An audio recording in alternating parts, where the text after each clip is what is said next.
Hey there. I'm excited to announce this to you today. This is what you've been waiting for in your spiritual quest. This is something I've wanted to do for a long time, and I'm finally ready to announce it that it's ready to go. It's the Grief to Growth Community Circle. Now, this is a sanctuary where like-minded souls are united in their journey through grief and towards personal transformation. It's more than just a place. It's a beginning. It's a commitment to growth and understanding.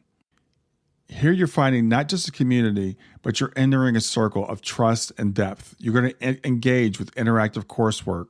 You'll dive into exclusive podcast episodes and partake in discussions that illuminate the path from mourning to empowerment.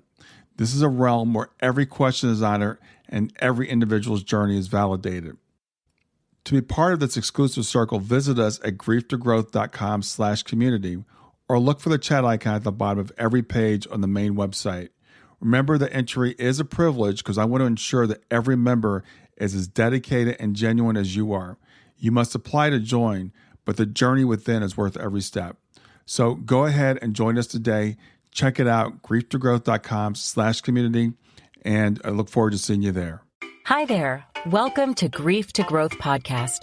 Your host is Brian Smith, spiritual seeker, best-selling author, grief survivor, and life coach. Brian believes that the worst tragedies of life provide the greatest opportunity for growth.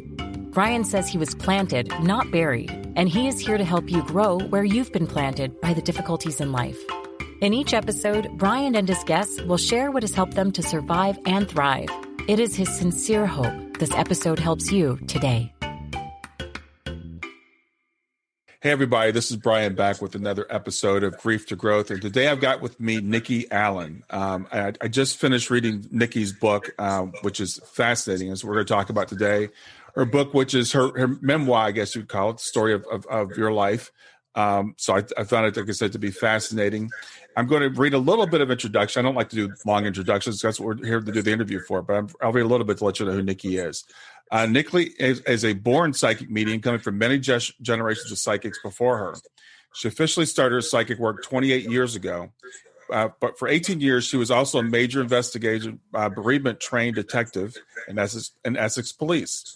Following medical retirement in 2003, and by public demand, she achieved a very high profile in the spiritual industry as a full-time international TV psychic medium, spiritual teacher, angel communicator, and writer.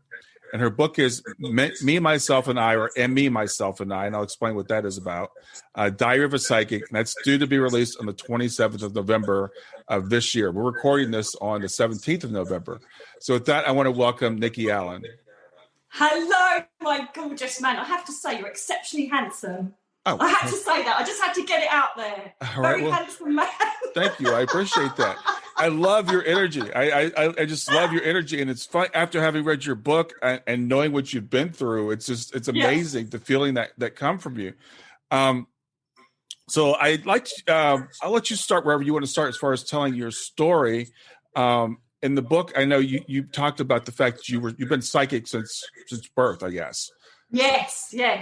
My first encounter, though, where I knew something was really different, I kind of had dreams and visions and I prophesized things, and I thought everybody could do that. The biggest thing was that my dad drove past me when I was 9 years old in his car, put his thumbs up and said, "I'm okay, Nick." He's like, "I'm okay."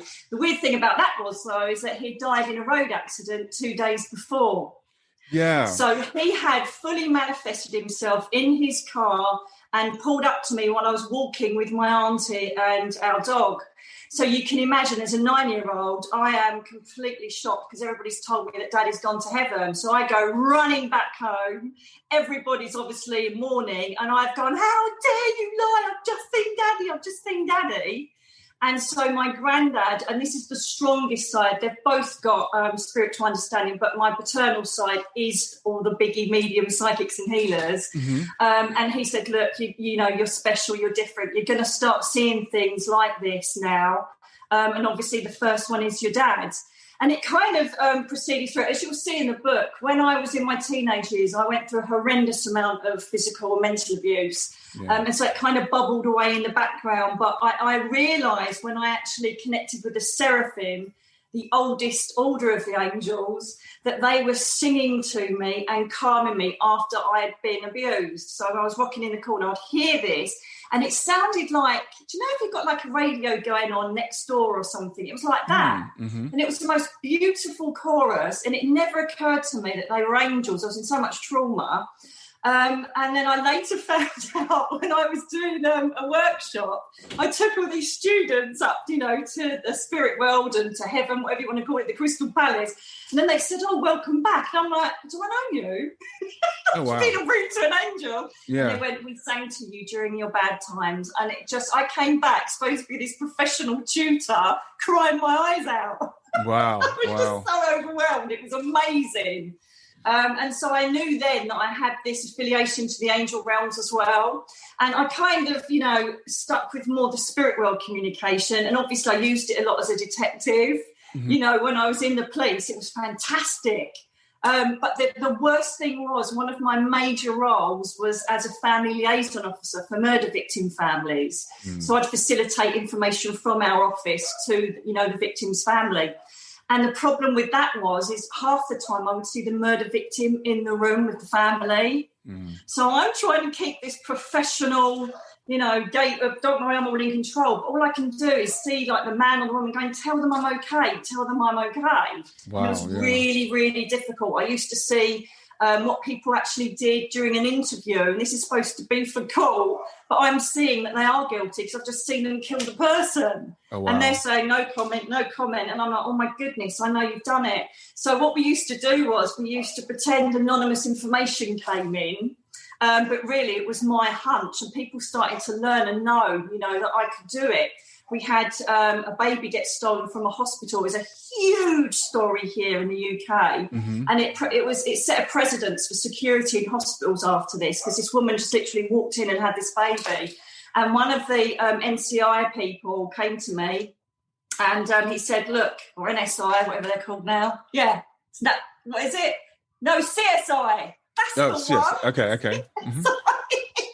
And he had the blanket that the baby was in. And so I said, "The baby will be back by 6 a.m. I drew the view from where the baby was and exactly what colour the baby was wearing, which was unusual because she was in red and blue at the time. And I said, "And the lady is recorded here as having mental health issues in this hospital." And basically everything I said was completely right. And so what happened was it ended up transpiring that I would do readings and corporate parties and psychic parties in the evening. Oh, wow. And then investigate my major crime during the day. Yeah. So it was a bit weird. It was a bit like Batman. I did my day job and then I got my psychic cape on. So did the people on the force know that you were psychic, or were you undercover at the time? No, I was undercover for the first couple of years, but I just couldn't help myself, The thing is with me is as you'll see in the book, in Me, Myself and I've got a very loud presence, and now it's naturally through happiness and abundance, whereas then it was a different kettle of fish. It was through, this armour that I had obviously adopted because I felt so vulnerable. And so I couldn't keep quiet. So, we had this missing lady who had gone missing, and there was real, grave concerns for her. And I kept seeing the hairdressers. And in the end, I said, "The hairdresser knows where she is. Go to the hairdresser. Go to the hair salon." Mm-hmm. And they're like, "Well, what are you talking about?" I said, "Just do it." And then it turned out the hairdresser knew where she was, and she was in hiding because she was in a relationship she shouldn't be in. And so I kept saying, "I don't know what you're talking about here." And then word got out, and then people said, "Oh, can I have a reading?" So eventually, by the time I was mostly a detective, everybody knew I could do what I did. Some obviously took, took the mickey, as in they just used to joke about it. But others took it seriously, and I did get quite a good few results during those days. It was quite interesting. I believe the British police, they actually use psychics in their work sometimes, right? Well, do you know what? I think it's more accessible in the US, to be honest with you. Oh, really? Okay. Yeah, I do, because being on both sides of it, being a detective, they used to send me, they said, to all the kooks. So if there was anybody that had called in and said, "I've seen the vision," they go, "Oh, you go to that one, Nicky." I'm like, right, okay.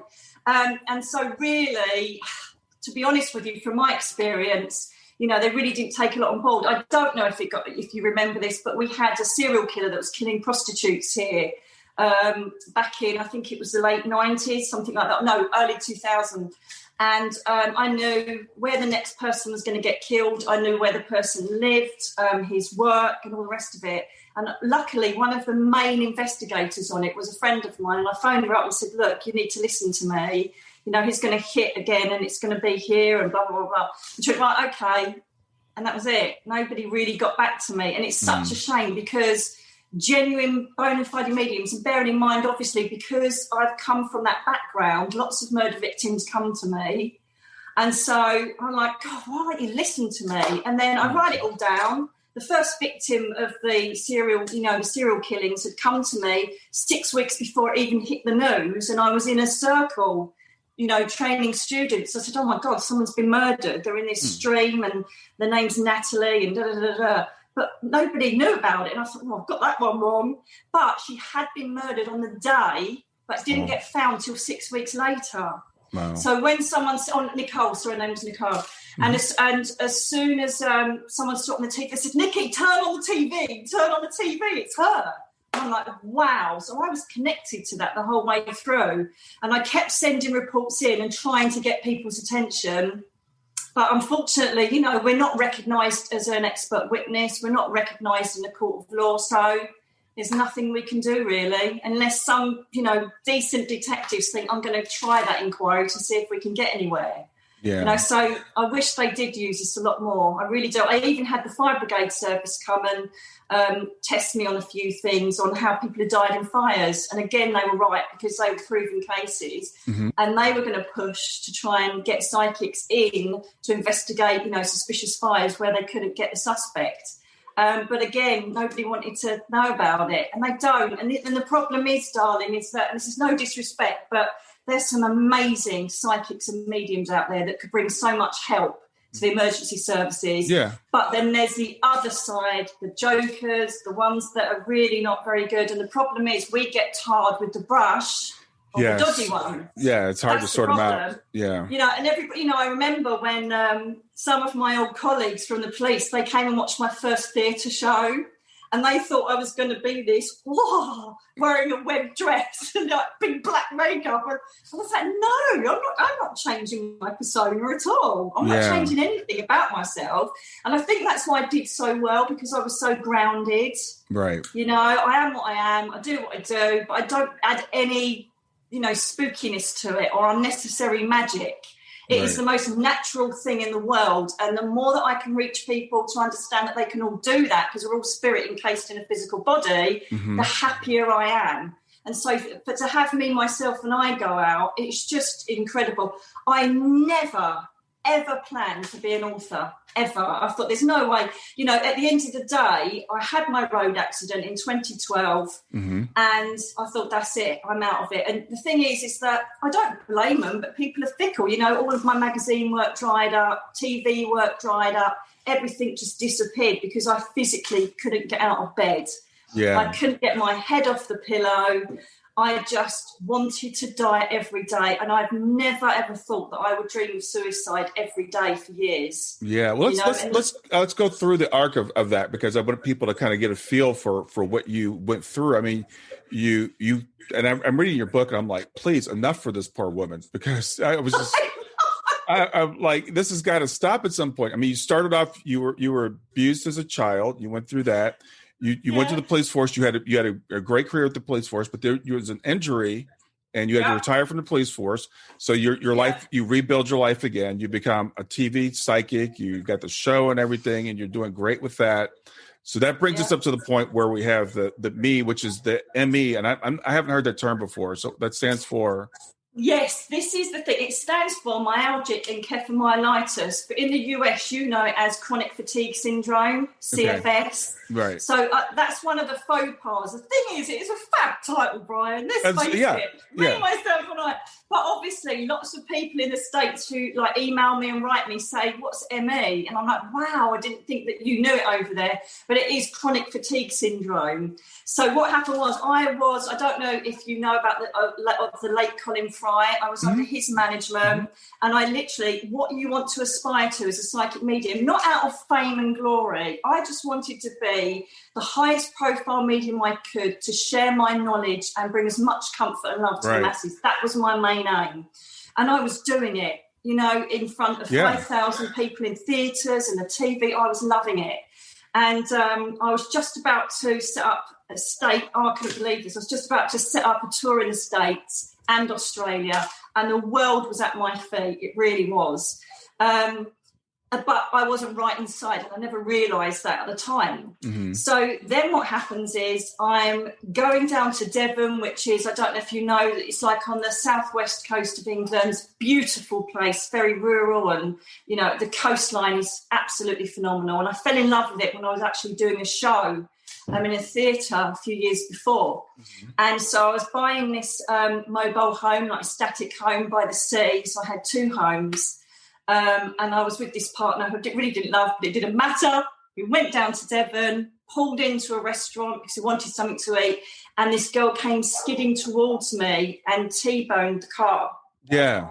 And the thing is that side impact is exactly how my dad died. So I don't know if this kicked off any sort of trauma concerning that, because his death kind of was a catalyst to all of my suffering, or all of our family suffering. Yes. But I literally could see her skidding towards me. She'd only passed her driving test the day before. Well, and you knew this was going to happen before it happened. Oh, yeah, I know. In the morning, I said to him, and I referred to him as Dick. Yes, that was a great name for him. Because, wow. Stay with us. We'll be right back. Hey there, something I want to tell you about today. My podcast platform, Buzzsprout, has recently made it easier for me to allow you to support me financially. Go to www.grieftogrowth.com/subscribe. That's grief2growth.com/subscribe. And once you're there, you can sign up to support me financially. Now, you can do it for as little as $3 a month, or of course, as much as you'd like. If you do that, you'll get access to bonus episodes, and you'll see those in the regular feed. They'll have a lock on them. But when you become a subscriber, you'll actually get access to your own private feed, and you'll be able to listen to the regular podcast along with the bonus podcast for the subscribers. I want to thank you for listening. I want to thank you for sharing the podcast. And I want to thank those of you who support me financially. Have a great day, and on to the episode.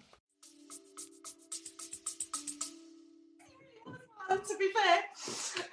And I said, oh my God, something's going to hit me. There's going to be an impact. And he goes, well, where is it? I said, well, I don't know. He goes, well, when is it? And I said, I don't know. I could see myself getting this impact as soon as I woke up. When you're like sweaty and breathless from a dream, I was like, oh my goodness, didn't know when it was though. So it had to happen. It's as simple as that. It had to happen. Yeah. And so it happened that day at 7 p.m. that day. And I saw her skidding towards me. I couldn't get my seatbelt off, so she kind of impacted me with me crunched up against the centre console. Mm-hmm. So everything was black, this side of the car, and I couldn't get out. I just couldn't move. I thought I'd broken my jaw. The pain was excruciating. The paramedics had to get me out.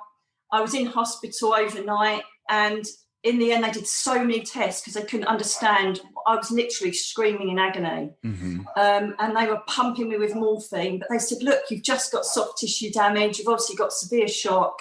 And they released me. And I went home, went straight to bed, and I slept the whole day and the night. And then the following night, I woke up. And my eyes, all I can describe is that it felt like molten lava in my eyes. I could almost hear my eye sockets move, and I thought, what the hell is this all about? And then when I looked towards the window, it was like someone had just stabbed me with hot fire pokers. And I thought, this isn't right. I was dizzy. I felt nauseous. I was shaking. I could hardly feel my hands. And as I tried to get up out of bed, I just fell on the floor, couldn't move, couldn't walk. So my friend was there at the time. She carried me to the toilet and helped me. She goes, seriously, what the hell? I said, I don't know what's wrong. Cut a long story short, I went back to A&E and they basically said, the accident emergency, they said it's just shock, just wait a while. And then we roll on a year with multiple neuro tests and all the rest of it, because I was in excruciating pain. Sometimes I couldn't talk. I couldn't understand what you were saying to me. I couldn't understand why I couldn't stay focused on anything. My memory lasted about 10 minutes before it left again. It was the most scariest time. And because I was in such a badly balanced relationship, I was a breadwinner, so I had to cancel things. And so that started affecting the money side of things. Yeah. And so I then forced myself. Can't believe honestly, I'm not joking you, Brian. When I read my book, I keep rereading it because I don't recognise that girl anymore. Yeah. But I keep reading, thinking, what were you thinking? How much did you hate yourself that you would drag yourself in agonising pain, full of painkillers and Red Bull, and go and do a stage show sitting on a sofa? Yeah. Because I couldn't stand. And I'm like, what were you thinking? But obviously, the material pressure that we all have, I'm thinking I'm going to lose my house, I'm going to lose my second home. And so, yes, the material world does play a massive part in pressuring all of our decisions. Sure. But I've learned now, doesn't matter. I had it all and I lost the lot. And if I lost it, and now I'm in a home that I ordered, I'm by the beach, and literally the beach is across the road, and I have no debt. I'm completely debt-free, and that was helped by an angel, Raguel, I've never heard of. Yeah. See, this is the thing. The angel thing was amazing because it wasn't, some people may say, oh, you're preaching to the converted, you're already spiritual, and so, you just thought the angels helped you. Absolutely not. I hated, and I don't use the word hate anymore, but I hated the angel realms, the spirit world with a vengeance. I convinced myself that I'd made it all up throughout the years and I just lucky guessed and cold read people. I just absolutely hated everything about them because as far as I was concerned, they had abandoned me, they'd forsaken me and left me with nothing, rotting in a bed for 5 years. I think that's so important. It's interesting.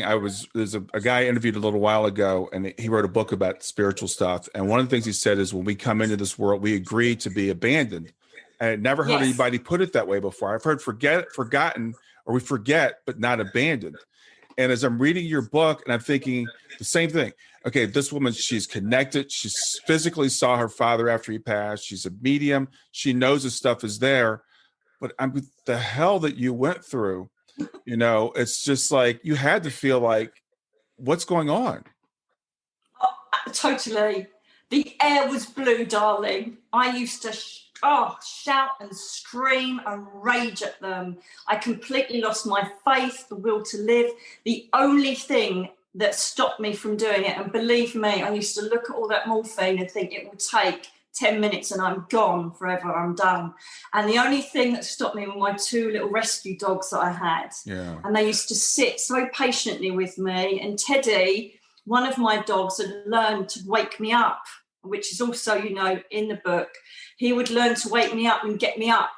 And then I'd go back down to sleep again. Then he'd wake me up again. He still does it now. If I have a bad day now, he'll come on, get up. You need to get up and move about. And then he'll get in my bed and not let me back in. Yeah. It's amazing. So I kept picturing, the only thing that kept me alive was I kept picturing me, and I know this sounds really morbid, but me being dead and them sitting there crying with nobody finding me because I had no contact with anybody apart from the postman, who would come every now and then. And so that's the only thing that stopped me from going over because, 8 months homeless as well, and having this horrific condition, laying on people's sofas and being polite, and all you want to do is just lay out, it was just more, I couldn't believe, and I still can't. I have got somebody that said, wow, this sounds like fiction. It does. I wish it was, but it's not. Every single thing that happened in that book is as true as the day is long as I sit here. And I could not believe it was just one hit after another. And people say, that they get trauma over perhaps a divorce or a loss or losing their job or losing their career. I had the lot. Yeah. It was just one stage of another of complete and absolute loss where I literally had 2 dustbin bags. I managed to hide away some of my furniture in storage before that got taken. And to then see how angel visitation, and the thing is, again, I used to re-look at that and think, Was I hallucinating? Was I making it up? Because the biggest thing that happened, and I'll say this to anybody that's going through any trauma or any loss, is you have to surrender. You have to surrender. Yes. And accept your situation, accept the loss, and look at a way. Sorry, my voice gets a bit weak sometimes. Silly CFS. See, I've got a CFS, so you know what I'm talking about. And it's accepting your situation and then finding baby steps to move yourself on from the biggest grief or the biggest darkness of your life, and find ways, okay, I've got this is a situation, how do I move on? And my biggest problem was I was mourning my old life. So I was mourning the material aspect of my life. And what I didn't realise is that they'd stripped me bare to completely cleanse me inside and out. So I didn't realise how unhealthy I was. I didn't realise how much I didn't love myself. Yeah, that part is, as I'm mourning your old life for you as I'm reading the book, and I'm thinking about, the loss of your first career, your police career, and then you rebuild yourself, and you've got to feel like, okay, I'm on top of the world. I'm doing what I'm supposed to do. So I hear about people talk about things like manifestation and law of attraction, and it's really easy to believe in that when things are going well. But what are your thoughts about that when you're going through what you're going through? Stay with us. We'll be right back. Hi there. I'm really excited to tell you about my latest ebook. It's 4 lessons that you can learn from the near-death experience without going through all the trouble of dying to learn them. I've been studying NDEs for several years now. I am completely convinced that not only are they 100% real, but that there's some very universal wisdom that we can get from the near-death experience. And I've distilled that down in this book into 4 short lessons. And I've also given you all the reasons why I believe that NDEs are absolutely real. So go to www.grieftogrowth.com/NDE lessons to pick it up for free. www.grieftogrowth.com/NDE lessons. I hope you enjoy it. Well, this was the most amazing thing, because throughout all of the processes of these visitations, and I knew they were real because the dogs would bark. They would literally go mad at the middle of the room. So I knew that it wasn't my imagination. And one of the things they said to me is, this is after the surrender, where I just went, I'm done, I'm surrendering. If you want to show me magic, do it now, because I've just done. I'm not going to kill myself, so you better sort this out for me. And that's when it all started, after the surrender. And so I was not in a frame of mind to think I deserved anything that I could manifest. And so the first train that they took me on was the train of getting rid of all of my past demons and traumas that shaped me into the person who I was, and my behaviour and my thought systems, my self-belief systems, my self-love. And one of the essences I learned was you have to believe that you deserve what you're going to get. If you don't have love for yourself, or you think, oh, I'd like that, but I don't really deserve it, you're not going to get it, And so the way they did it was incredible. They said to me, I'm sure I've written this in, I did write it in the book, is that they said, draw where you'd like to be. Draw where you'd like to be. Yeah.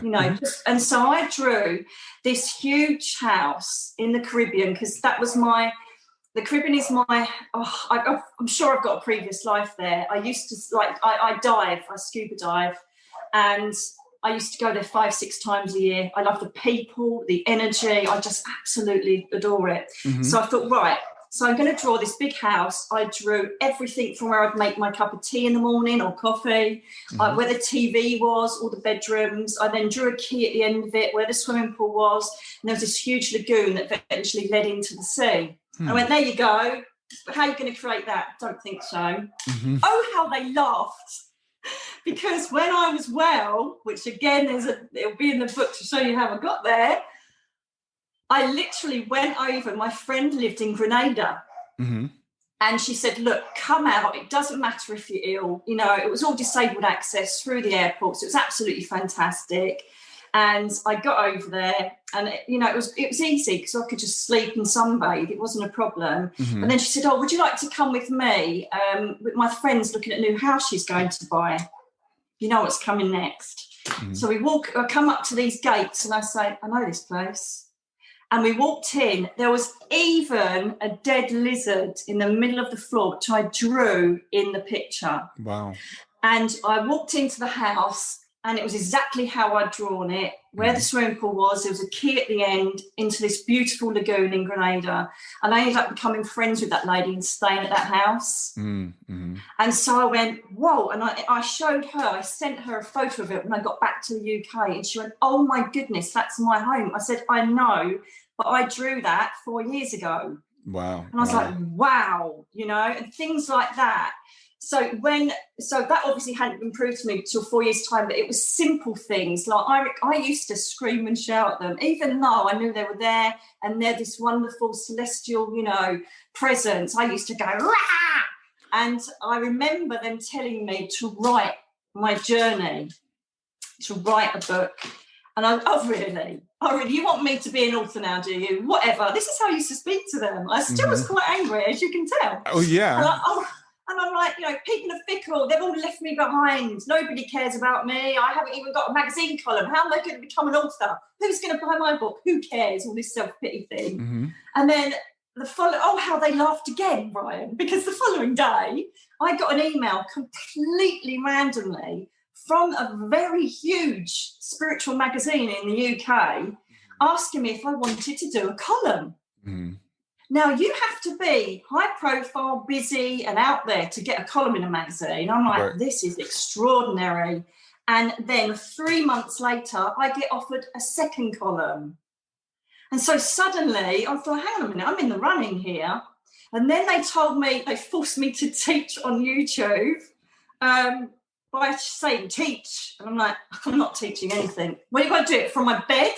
Yes, teach. And I'm like, no, I'm not doing it. And then my phone turned itself on and a YouTube video was playing. And I didn't even subscribe to YouTube at the time. And I was like, oh, you are kidding me. But by that time, I'd learned that everything they were telling me to do, I did it and things worked out incredibly. And so I started, obviously, the Bedroom Guru, where I kind of like it. I started doing videos from my bed. Mm-hmm. So, I've got all my makeup on today, but I normally just sit in my pajamas in my bed and then I just talk about whatever I want to do, or spiritual education. And when I feel well enough, I do card readings. And, it's taken a while to grow, but everything that they've told me to manifest and believe in has happened. So when the book was finished, and it wasn't even edited professionally, to be honest with you, that's something I need to do next time round. But they said, send it out. Okay. Send it out. And I'm like, I'm not sending this out. Send it out, you'll get a deal. And I'm like, there's no way. There's no way I'm going to get a deal. It's not going to happen. And, oh, my goodness, it only took about a week. Mm-hmm.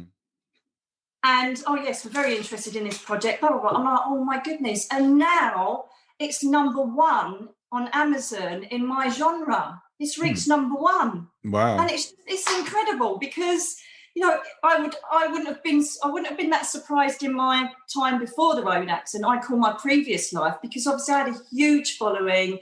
I had lots of presence. I was on the TV and it was easy. Mm-hmm. But to come from nothing and then reach number one in Amazon, and I'm like, wow, this is just incredible. But even now, I just manifest anything. And it's not out of greed or want. If I think, that's going to help the greater good, I say, can you help me do that? They do it. Wow. They deliver. Yeah. And it's just about trusting the process. It's about surrendering, accepting whatever blackness you're in and finding ways to work forward from it. And you were just mentioning earlier about my Prism Living course. That's exactly what I did with my Prism Living course. It's a 7-week online course, mm-hmm. and I send lessons or the sessions every week, and they contain everything that the angels and the spirit world brought me to get you into a spiritual and mindful way of life that you can deal and cope with anything moving forwards. Mm-hmm. And so now, because I've seen the vastness and the depth of our soul and who we are and where we come from, when I get a problem, it's like, really? Whereas some people will make that problem, oh my God, I can't go, but I can't go. It's like, oh, well, yeah, it's not great, but I'll get over it because it really isn't big in the grand scheme of things. Yeah. And so that's how I feel about it. And people say to me, how are you so positive? How are you so happy? It's because I've been shown that we're not alone, that miracles do happen, and that they dragged me from a 5-year sentence in bed, took me through a spiritual boot camp to alleviate me of all these demons and, the way I used to behave from my trauma in the past, and have created this happy, contented person that's sitting in her pajamas reaching the world. We'll get back to Grief to Growth in just a few seconds. Did you know that Brian is an author and a life coach? If you're grieving or know someone who is grieving, his book, Grief to Growth, is a best-selling, easy-to-read book that might help you or someone you know. People work with Brian as a life coach to break through barriers and live their best lives. You can find out more about Brian and what he offers at www.grieftogrowth.com, www.growth.com, or text growth, GROWTH, to 31996. If you'd like to support this podcast, visit www.patreon.com/grieftogrowth, www.patreon.com/GRIEF, to make a financial contribution. And now back to Grief to Growth. Yeah.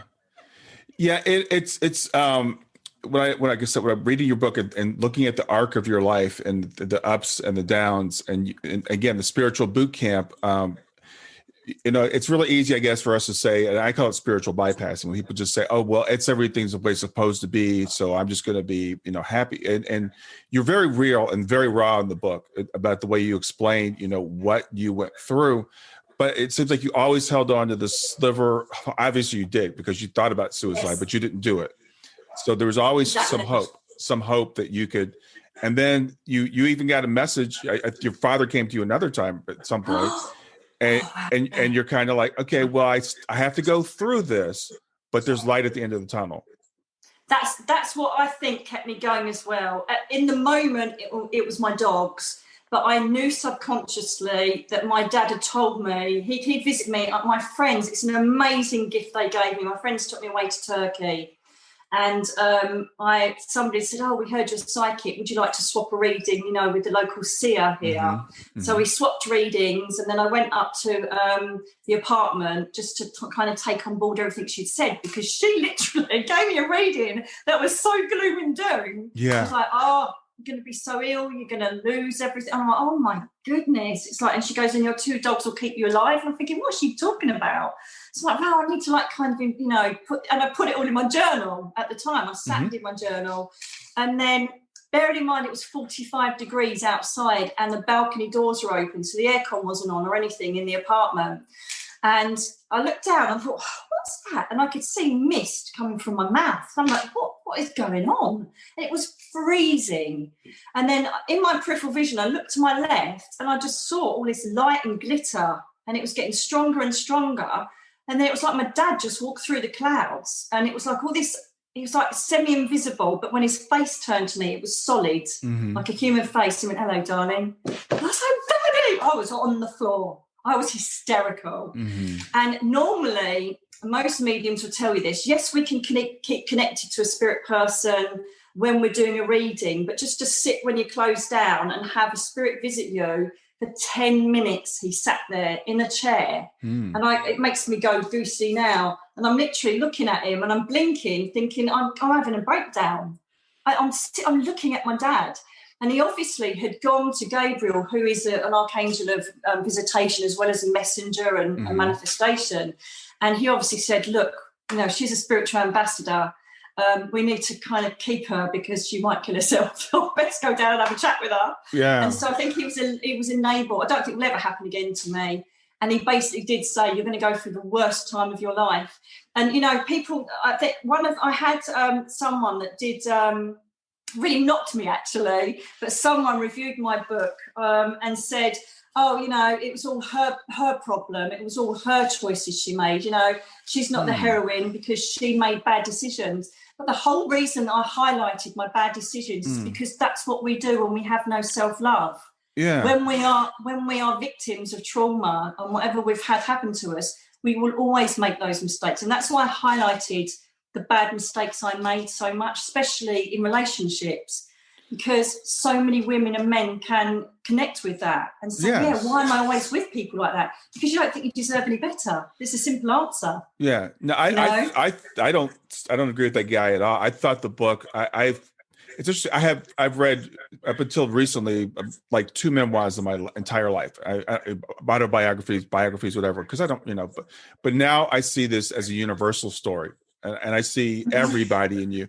You're just extreme. It's like you got dumped on, but we can all relate to these little things. And when you say I lost it all, some of us will say, "Why I lost everything." You literally lost everything. Yeah. Absolutely everything. Yeah. I've always been I've always been a survivor. Mm-hmm. And so if I had my health, I would have just dusted myself down and carried on fighting. But also to have your health taken as well, I literally had no strength in any direction at all.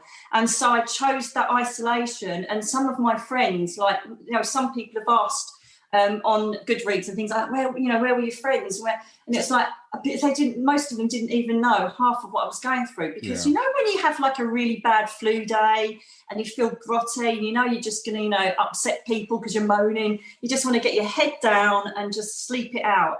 And that's what I did. That's what I wanted to do for 5 years. Obviously, the angel realms and spirit world had different idea, but that's what I wanted to do. And I just could. And the thing is, as well, it was exhausting having to talk to people. If I'd explained it, and this is another thing I want to say to chronic illness sufferers as well, is that I used to be such a people pleaser before. And so I would sit and endure people talking, and I'm thinking, my God, I'm going to be in bed for a day because of this. Right. And so, even now, so I've stayed in bed all day so that I can make sure that I've got the energy to do this interview, and then I'll go back to bed after this. Mm-hmm. So people see this bit, but, at the moment, my ribs are hurting, my knees are killing me, my eyes are really tired, and I can't feel my hands very well because they feel a bit numb. But you don't tell people that. It's an invisible illness. You don't go on about that. You just deal with it, if that makes sense. Right. And so to chronic illness sufferers, own your truth. Tell people, no, I can't. The best friend or the best family member is someone that will sit in the other room and just pop in and see if you need anything now and then. Not to talk or say, oh, darling, if I had $1 for every person that said to me, if you stay awake, you'll sleep all night, and if you just rest up and go and do some exercise, that'll get you going. All this same rubbish. I would be in a mansion being fed grapes by naked waiters. Yeah. Well, it's when you say this, it reminds me when people are going through grief. It just takes everything we have out of us. And so if we're a people-pleasing kind of person, being around other people, it drains us. So sometimes people they need to be by themselves and to process what we're going through. And that's okay. And it's okay to learn to say no to people. I don't want to do that right now. I can't do that right now. That's not good for me. And I think it's one of the lessons that you learned with the condition that you still deal with. Absolutely right. This is why this isn't just about chronic illness, you see. It is about people that are grieving or in bereavement. Mm-hmm. And this is my second book is actually completely on this subject, which I can't wait to get out there, which is You Won't Leave Me. And it's a spiritual as well as a human aspect on how to cope with grief and bereavement, how to then seek spiritual help, and then how to manifest a spiritual relationship with your loved one. And at the end of it, it actually describes true stories of people that were totally skeptic and have reconnected with their loved ones from the spirit world, from what they've done. It's a beautiful book. And that was the next stage from this one. This was me saying who I am now and how to cope with grief and loss. So it's not just about the illness. It's about the fact of how to approach the biggest losses of your life, whether it's a loved one, whether it's a material thing, whatever it is. And so I feel like I remember having a reading with someone. I never planned it, but someone had visited locally and they said, we've got a free slot. Do you want to go in there? And the medium actually said to me, your first, because I did have a fantastic dream. I get these dreams and then I write the book out. And I had this amazing story, The Earthwalkers, and I thought that was going to be my first book. And this medium said to me, you know, your first book is going to be your diary, don't you? They said, you're going to be a pioneer and you're going to make it so real and raw that people will pay attention and realise that anybody can heal from any darkness. And I went, oh, really? And I thought, I don't want to put that book out. I want to do my lovely fictional story I had a dream about. Yeah. And they were right, you know, and it was. And I just knew I had to get this one out first. And then as soon as I'd finished that one, I then thought, well, the next natural step is to show how to cope with grief. So I obviously knew about the grieving model. I knew about how to cope with grief because obviously I was bereavement trained as a detective. But then I also started to get taught by the angel realms and the spirit world things like what crystals help, what mindfulness exercises help, what angel helps you, you know. And they started to introduce angels I'd never heard of. And so this is Chamuel. Well, I've never heard of that. Yeah. You know the big ones like Michael and Gabriel. Right. Chamuel. Yeah. I've got a clue. And then the room, they go pink and they go, this is Chamuel. She's going to help you. I'm like, right. And then I'll be on that Google. Chamuel is the archangel of self-love, helps you through grieving, helps you to manifest a new life. I'm like, oh my goodness. So then they taught me to start, identifying what angel and then identifying how they would help me in my grieving. Because it wasn't just, as you say, I was grieving the loss of every single part of my life. Yeah. And it was almost the death of my life. You know? Well, your family, you know, thanks to Dick, you know, your family and your romantic relationships and your money and 2 homes and your health. I mean, so that's pretty much, that's stripped down career. Your career. Yeah, you stripped down to nothing. And just so again, I'm reading your story. I just see the human spirit, the endurance of the human spirit, the resilience, the just hanging on to, and then this chronic illness that a lot of people dismiss and don't understand and say, well, you're faking it or it's all psychosomatic. So you don't get a lot of sympathy that people get if they have, you know, other types of conditions. Oh, it is the most disgusting. Oh, what's the best way to say it without me getting really angry? We are so badly disregarded because it's not a well-known name. No, MS, and this is no disrespect to MS sufferers, but for instance, over here, I think it's 46,000 sufferers in the UK of MS. With CFS and fibromyalgia, it's 260,000. But we're just basically told, this is your diagnosis because we can't find anything else wrong with you. Off you go. Yeah. And the suicide rate obviously has gone up because of it. And I get so many, hundreds of people a week writing to me saying, I've got nothing to live for. How have you done it? Right. You know, because the problem is there's no facilities for us. There's no centre we can go to. I remember going to ask for physiotherapy because my whole body was seizing up. And they basically, I managed to get to the first appointment. And I said, look, can I not go into the hydrotherapy pool? I feel that will really help because I'm just in so much agonising pain. It's not just joints, it's skin, it's hair follicles, it's muscles, tendons, nerves. You've got the whole lot. He goes, oh, no, that's just for people that, you know, that are recovering from an accident. And I went, well, it will really help me. No, you're not going to have that. So then he sent me home and told me to do Tai Chi. I couldn't even lift my hand up to eat something. Yeah. So, and then because I was so exhausted and in so much pain, I couldn't make the next 2 appointments. They just struck me off and said, oh, because you haven't bothered to turn up. I said, whoa, hang on a minute. It's not that I haven't bothered. He said, I haven't got any carers. I've got nobody to drive me. Yeah. And I physically can't get to the appointment. And what is the point when you're telling me to do things I can't even do? And so I got struck off of there. I got struck off of the ME service that they do because I didn't turn up for the appointments to sit and moan about my condition and go home. And so that was it. I was left with nothing. Yeah. And, you know, if it wasn't for my nan, who came and visited me from the spirit world one evening and said, go on that Facebook thingy. And I'm thinking, what? You've come all the way from heaven and you're telling me to go on Facebook? And I thought, well, I might as well do it. It was about 3 a.m. in the morning. And I opened up Facebook and there was this lady crying. And I'm thinking, what's she crying for? But it was with happiness. And she had been in bed for 10 years and taken this drug. And then within a week, she was down the park playing with the children. And she couldn't believe how well this drug worked. Now, I'm a skeptic. I'm an open-minded skeptic. So again, I don't think everything's fluffy and spiritual because the detective in me says, I need evidence. They must have Valium up there, darling. My spirit guides. So I'm like, no, I'm not having that. You've got to prove it.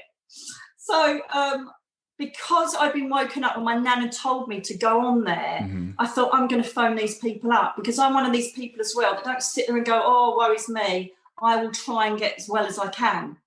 And so I phoned these people up, and it was, and funny enough, it's all comes from Glasgow in Scotland. And it was it's a drug called low-dose naltrexone. And I started taking that within a week. I was up on the phone telling my mum that I would come and drive and see her. She couldn't believe it. Yeah. And so that drug is the one that enables me now to sit here and talk to you, understand you. Obviously, my throat's a bit weak because I'm a bit tired at the moment. But apart from that, that's the drug that got me up and running. But guess what? They won't prescribe it here. So you have to buy it privately. And I know that obviously you do all have private medical schemes over there, but one of our things is the NHS. Right. And I said to them, why can't I get this through the GP? Why can't I get it through my surgery, my doctor's surgery? And you know why? It's because it's a non-profit drug. And because the man that created the drug, he was the one that created the HIV drug. That people could then take HIV and live a normal life. He just thought that a smaller dose would help people with MS, lupus, Hashimoto's, ME, and so it does. Wow. But he refused to sell it on to pharmaceutical companies, so it didn't go through the FDA, so it's now known as a red label drug. And yet I know it works. I know 100% it works. And I had 3 years of insomnia, and to have my first night's sleep on that drug, I can't tell you. Because the funny thing is, as you know, my first place, only due to the generosity of a friend, was in a cemetery. I lived in a cemetery. Yes. And do you know what? I still laugh now, because I had this big white fleece robe with this hood.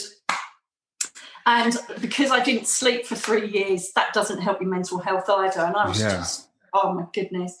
And I remember one night, I'm sure I did put it in the book. I remember one night, because I was wide awake, I thought, at least I can walk. I feel I can walk a few steps.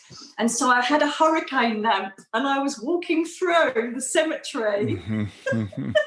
I could just imagine. Lamp, and then I heard this car smash up off the road and go through the hedges and get back down the road. I think they saw a ghost walking. Yeah. I can only imagine. And that was me trying out walking with this new drug. It was me trying out this walking. So there wasn't a ghost in the cemetery there. Yeah. But and so I'm thinking, I can actually walk. And then I got further and further.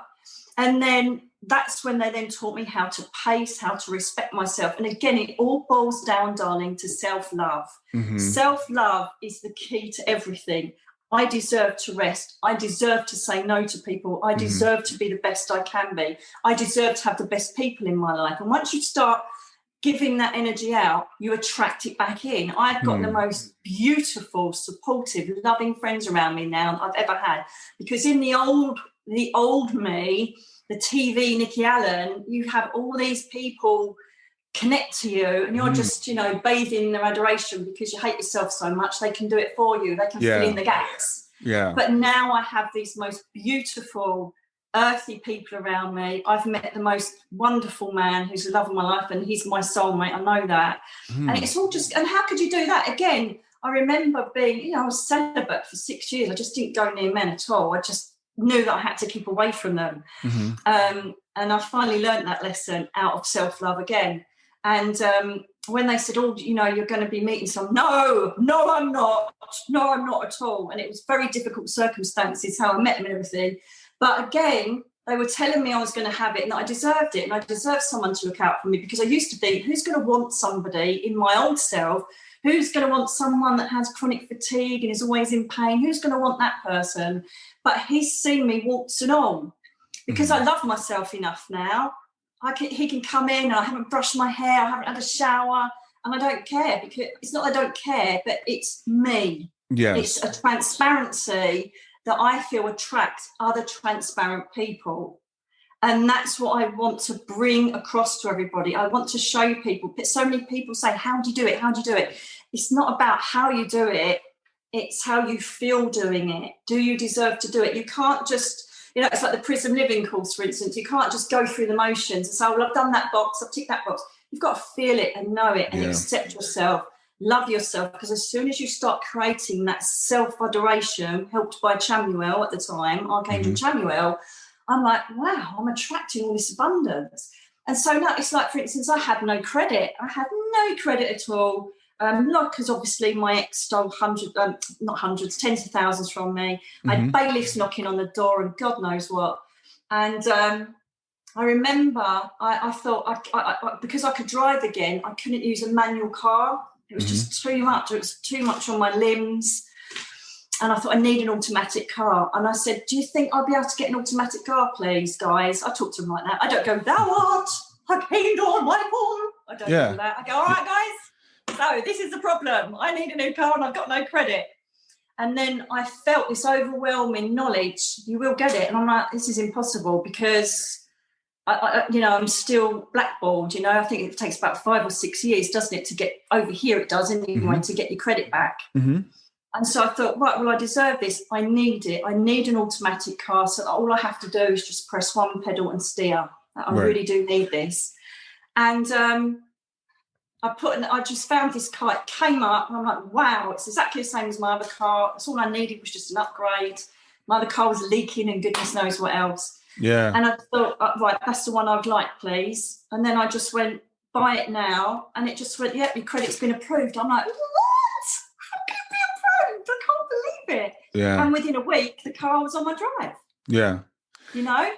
Yeah, it's really interesting how it seems like, well, you were told you're going to go through this period. And I think the Turkish medium is almost kind of funny because we go to mediums, we go to fortune tellers. They always tell us good stuff. It's like, you're going to get over this. You're going to get, and that person's just like, yeah, no, this is going to suck for a long time. But, you go through this arc, but it's all, well, I don't want to put words in your mouth. So how do you feel about the idea of soul planning? Do you think this was planned for your benefit? 100%.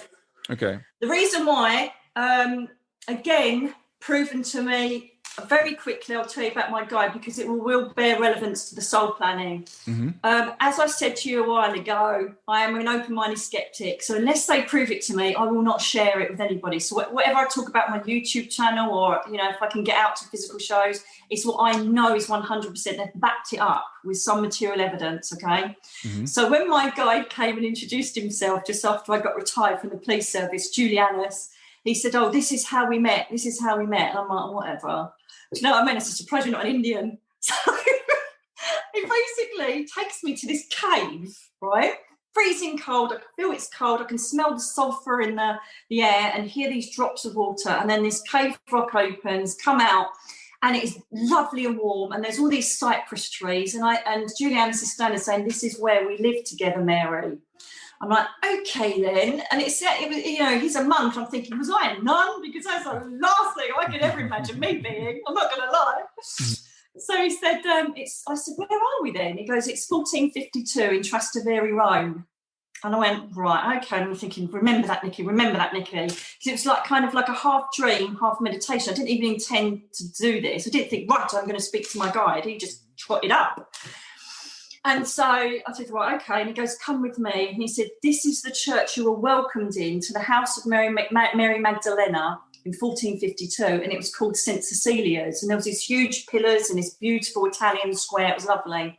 And as you walk through the columns, there was this fountain and there was this archway. And he said, that's where I write my prophecies, on that archway. I'm like, okay.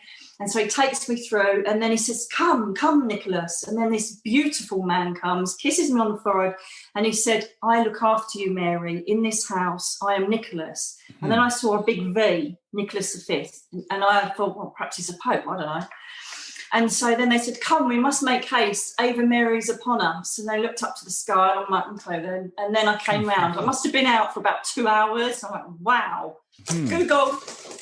So I'm kind of finding bits and pieces, but I thought, no, this is so real. And do you know what I did? I bought a ticket and went to Rome. Wow, okay. I got in a cab and I said, take me to St. Cecilia's Church now, please, in Trastevere. He went, see. And I went, oh, my God, does it exist then? It does exist. So he's driving me. My heart is going boom, boom, boom, boom, boom, boom. we get there and I start crying. He's going, "Are you okay, madam? Are you okay?" And I'm like, "Oh my God." I'm in the square.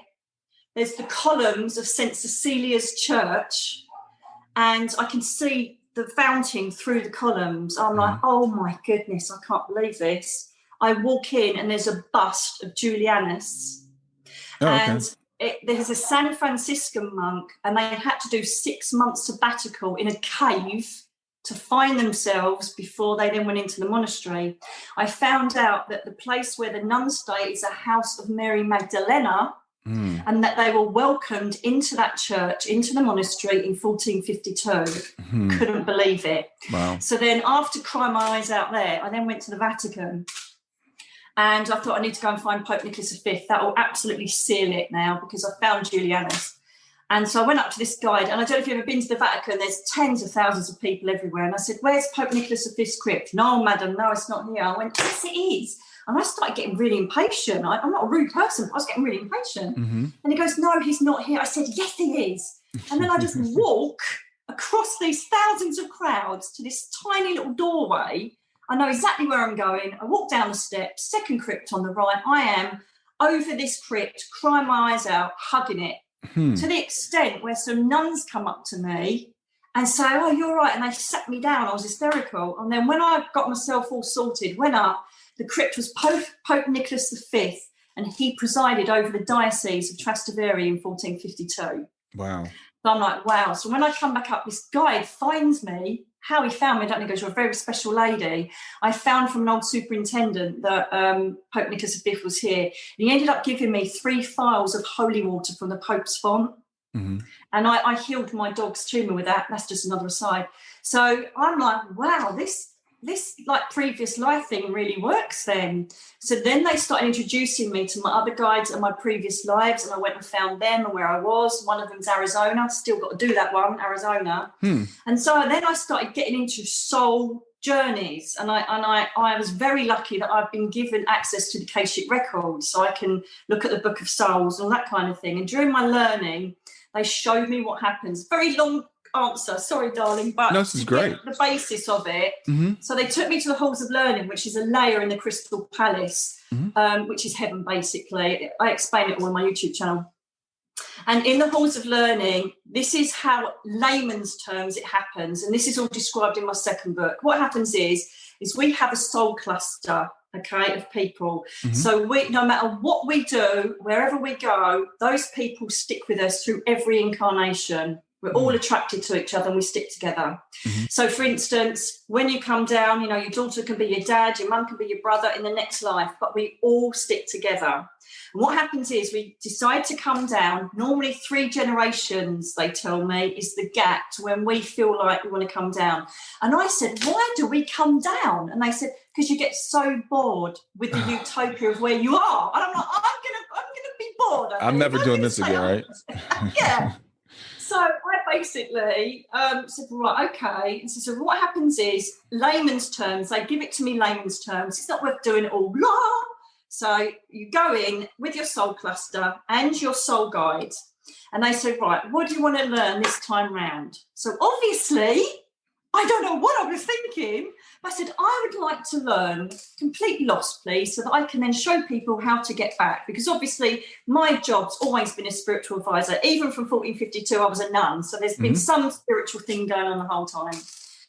Okay, then, so you want to lose everything, do you? I said, yeah. And I also, and you know, I don't know if you like that celestial, what's it called? I'm trying to think of the book in a minute. The prophecies. Celestine. Celestine prophecies, thank you, darling. Again, a bit of brain fog, getting Celestine prophecies. It's a bit like that. So I go, and then when I break down, if you come and help me, that will help you.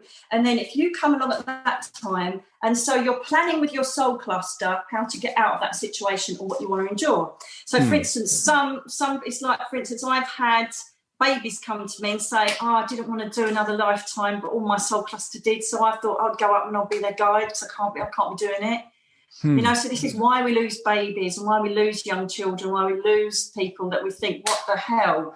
And sometimes it's even down to karmic connections with a previous life, why they choose to go back early, I don't know. But we ask for all of our I can imagine now, exactly. That's my dad. Right. People go, what? I asked for this. I don't think so. Yeah. Yes, you did.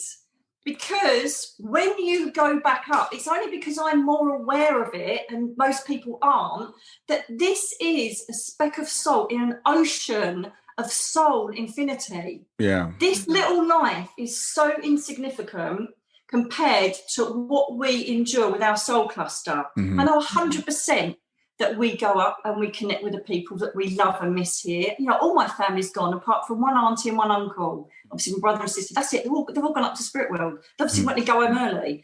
And so I talk to them up and they go, yeah, I'm really glad you're having a lovely time, whatever. You can come and help me, though, can't you? You know, and I have these conversations. I keep it real with them and talk to them as if they're still alive. Yeah. Right. But they say, well, you chose it. We're just got to wait for you to come back up now. Okay, so I've got two things I have to say to you. So one is I talked about contrast souls. So do you think Dick is a contrast soul? Did you plan for him to be in your life? Okay. Yes, and I thank him for doing it, because if he hadn't have done that, I wouldn't be sitting here now talking to you. That's a tough concept. That's a deep concept for people to grasp, right? Because this guy, and when people read the book, and I encourage everybody to read the book, it's fantastic. Thank you. Thank you so much. But you look at this guy and you want to hate him. You want to hate on this guy. Oh, no, I don't. Yeah. I know. How mad is that? Because I hated him with vengeance at the time. Yeah. Hated him. But because of everything I've learned and been shown, I now thank him for his, and you know, what the chapter his to my ex, they all taught me things that now I know, showed me what bad space I was in and how much lack of self-love I had for myself. Yeah. And so him doing that, I thank him totally. I thank him totally, because if he hadn't have done that, I've done that, I've looked, I thought, what would happen if you didn't have that accident?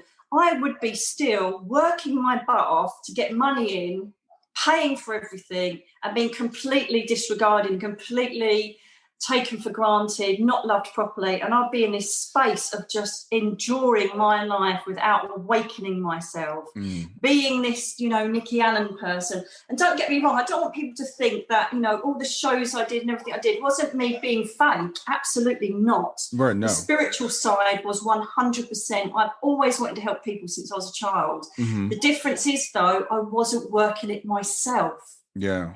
So now, it's making me go goosey, quite emotional, sorry. But now turning it on myself gives me the purity to give it out to other people and try and bring peace to their lives, because really I am not by any means taking away the fact that we go through hell when we lose people, when we experience any type of loss. It is absolutely life. Oh my God, it's horrific. And that's why I'm so passionate in wanting to bridge that and bring the awareness of the spirit world to people. Yes, we're never going to physically get them back, but if we have some spiritual hope, belief, faith system that they're still with us, and not live for that, but know they're still there and that we'll be reunited, my job's done. If I can get one person to understand and know that, my job's done. And so for me to be able to give that out now and say, you know, they go, how do you know that? How do I know that? This is my story. This is what I was shown. And I'm telling you, you're not alone. And I'm telling you, take it or leave it. People could possibly even think, oh, this is all a bunch of lies and it's all a lovely story. Why am I going to be writing these entries in when I could hardly hold a pen? And sometimes I'd be literally, I woke up, there's a photo that I've put out where I woke up and my eye refused to open for a couple of days. And it was horrific. And so I'm trying to write with one eye, because I know that there was something that I was going to have to be doing in the future to help people. And it was me almost going through the sufferance to then say, I've been there and this is how I can help you to get out of it. Yeah. And so Soul Contract, thank you very much, Dick, for you coming in and being a complete Dick. So the other thing I want to ask you, you mentioned earlier people that come in and leave early. My daughter passed at 15. And that's your daughter in the background? Yeah, that's my daughter. Yeah, that's my daughter. Do you know what? I expressly did not want to know about your personal life in case anything came up. But I have obviously watched a lot of your interviews with people. And so she is a shining beacon of light around you. But I tell you what, with her, she's got this naughty little minxy energy. So she will move things or hide things, Mm-hmm. because she loves you going, oh man, I know I put that there, right? And she's like, yes. Yeah. So she's got this bright, vibrant energy of being minxy, okay? And I knew that was her, but I didn't want to start getting into the Nicky Allen medium show and all the rest of it. But I don't know anything about you, but I knew that's your loss from seeing her. And it's obvious if she's in the background. But she has got this minxy, wanting to make you laugh energy. So she doesn't come through as like, I'm okay, Daddy. She's like, right, Daddy, what can I do next to make you laugh or really wind you up? That's her energy, okay? And I tell you what else she does, and I don't know if you've ever been told this before, but she, again, is such an old soul. You're an old soul. You're in an old soul contract. You're an old soul cluster. And so with your daughter, I don't know why I keep seeing Bambi. Like Disney Bambi. Oh, that's about. But anyway, she is Disney stuff. I keep seeing Disney stuff. But she is someone that also, I believe, because I keep looking at her as I'm looking at you, right? And she is also someone that helps young people when they go over. So she's the most selfless girl, you know, and they're all, you know, teenagers are teenagers at the end of the day, but she was selfless and she is an old soul, very wise in her years and very chat back. You could never win an argument with her. Absolutely Never win an argument with her. You're like, well, why? Yeah, well, why is that then? Because no, I just said no. I actually want you to explain that. You're like, oh my goodness, she's totally got me, you know. Yeah. And she's such a ray of light. And don't ever think that she grieves her life or she's worried that she went back early, because she is so strongly manifesting in your life in so many ways. I don't think a day doesn't go by where you see some sort of synchronicity that connects you to her. Every day. Yeah, pretty much every day. I know it. I know it. Pretty much every day. And the thing is, I always blame her for this life, because I could just see Shayna planning this whole thing out. And we didn't know it until after she passed, but you know, I feel we got signs that she was going to be here for a long time. It's just the way she lived her life. So you were talking about slow planning. I'm like, I blame her. I blame her for this and for leaving me here. So I totally get that, but that's your human emotion connection there, isn't it? And that's never going to most probably leave you. You know, there's no magic in what we're doing here. You know, I know that I'm in the best place I've ever been, but you know, if someone close to me died or passed away, of course, my emotional part of my ecosystem is going to be in complete, you know, tragic hell. But that's why I made sure that I mentioned the passing of my mum. It wasn't the fundamental message of, you know, the reunion with the family. It's also the fact that we view death, even though it's devastating in its form, straight away we were already, well, I wonder where she is, like someone flying away on holiday, on vacation. I wonder if they've landed yet. I wonder if they're having fun. And then you start getting the synchronicity, you start getting the signs, and it's never, darling, is it? It's never going to replace holding your daughter in your arms again. Never. Yeah. However, if there is just something special that happens that you think she's done that, then I'm telling you, that has surely got to be better than being a skeptic or bereft in your grief and thinking they've gone forever. Yeah, you know, absolutely. I personally want to go, well, don't believe it. I know 100% that they are here and they do the most amazing things. And she is an absolute beacon of light. And I can imagine that you do blame her for that. Well, I say that jokingly. I mean, I know that. No, I did. Yeah, I know. Dad, if you had bloody died in a road accident, none of this would happen. Yeah, I'm like, you know, it's like you're out of here. You're having fun, and I got to stay here and work. That's the way I look at it. It's like I still have to work. I wanted to ask you another question about the book. You mentioned a lot of times pulling cards. Apparently, you had like a tarot card deck or an angel card deck that you used. So obviously, you believe in that strongly. I didn't. I just thought cards were cards. To be honest with you, my family, look, these are the ones. I used to use those. Okay. And basically, I used to muck around with cards and tarot cards as a child because they were always on the table in our homes, like my nan's and my auntie's house, which is a really good tarot reader. And I just thought cards were cards. I even, in my early days, because I was so strong on the medium link, I used to tell people to throw their cards away because I wanted them to work with their intuition and work with their blending and channeling abilities.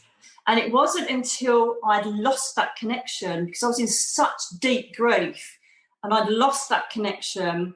And the only thing, again, that would give me hope was looking at the cards. It was just one thing that try and give me some sort of thing to aspire to, because of obviously my dad saying it'd be okay.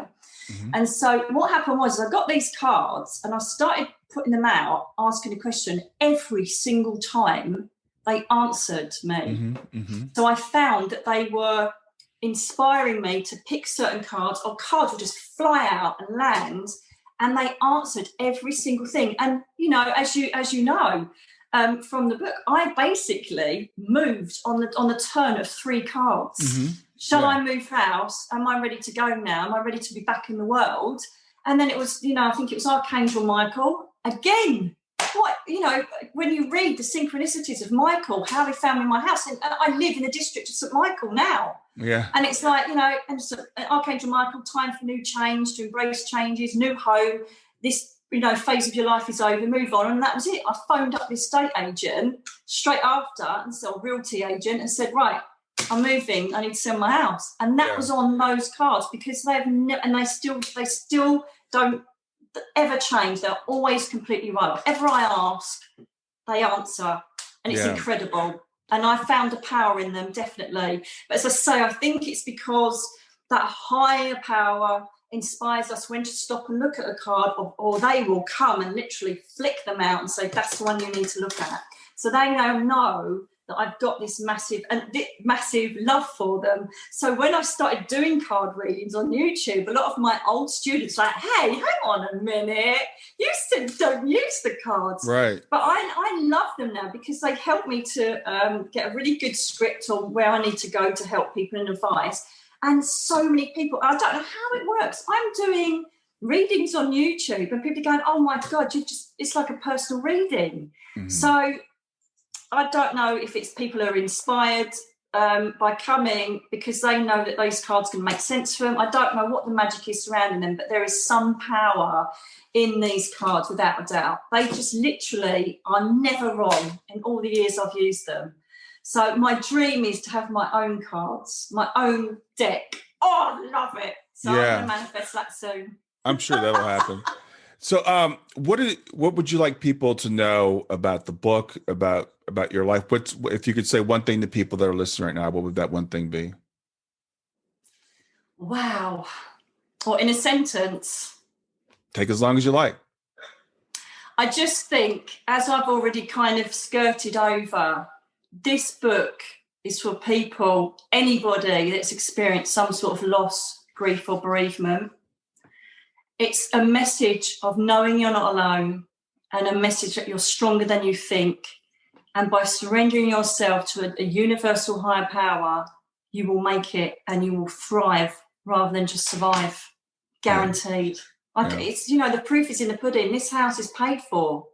How did that happen? And literally everything I needed for my disabilities, you know, because I say now I'm okay. There's, you know, sometimes I can be in bed for 3 weeks, which is great. It's changing the aspect of your life, changing how you view your situation. So beforehand, oh God, I'm in bed for 3 weeks. I could be scuba diving now. I could be. Well, you're not. So what are you going to do with that time? I'm going to write a book. I'm going to go on YouTube. I'm going to box set, binge it and watch Game of Thrones. I know that I'm happy sitting here. This is great.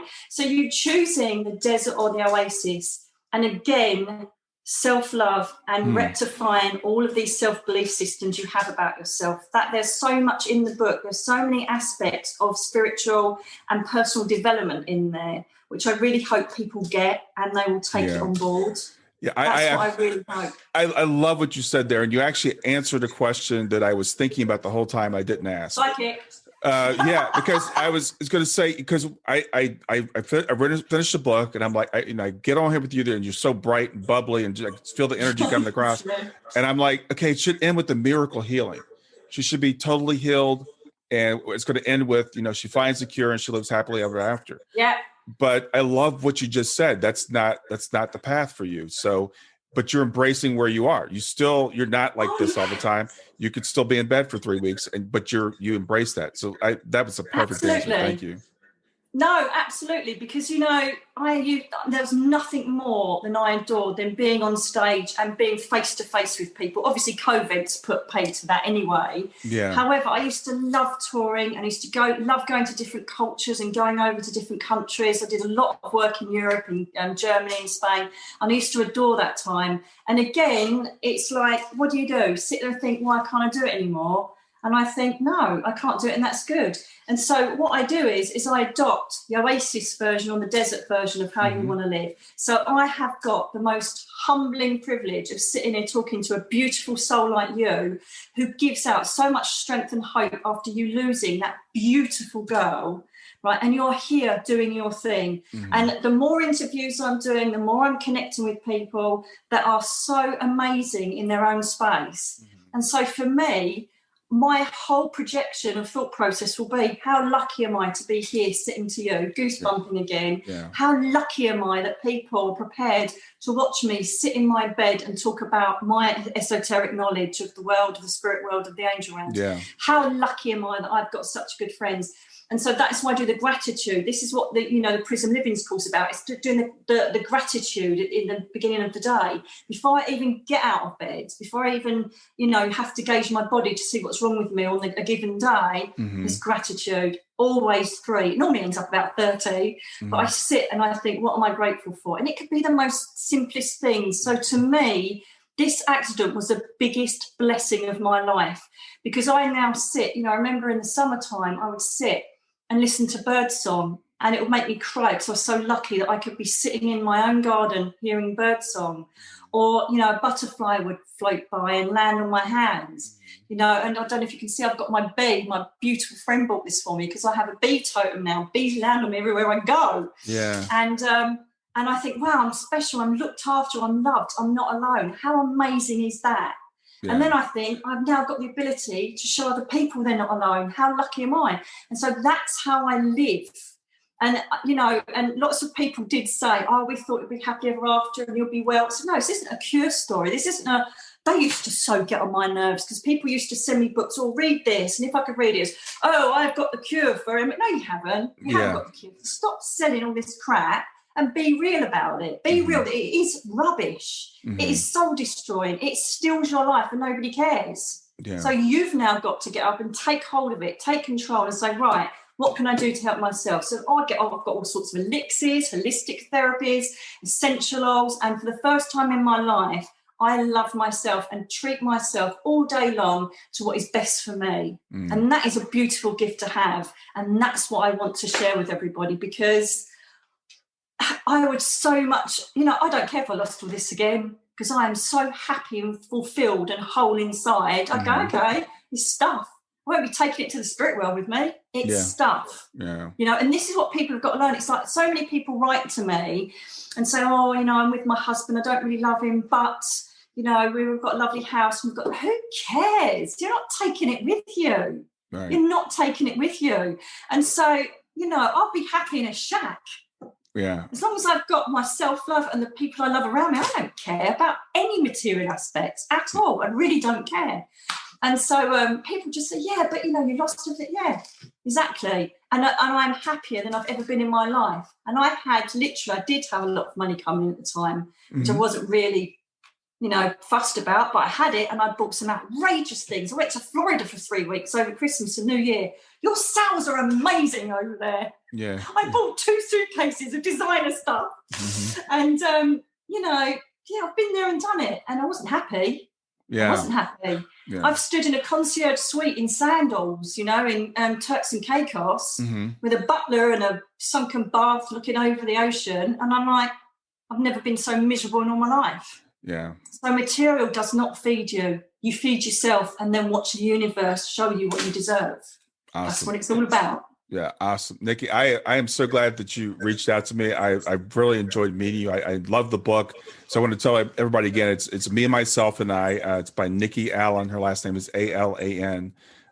You can reach Nicky at nickyallen.co.uk. She has a YouTube channel, which is The Bedroom Guru, which I'm going to go subscribe to right away. Oh, bless your heart. She's got a 7-week spiritual living course called Prism Living. I assume we can get that through your website. Yes, that's right. Yeah, you can get it through the website. Yeah, it's been really, like I said, I love the book. It's been great meeting you. I so appreciate much. you putting all this energy out so you can go, go rest now. Uh, Yeah. but Herbal tea, and I'll put my feet up. yeah.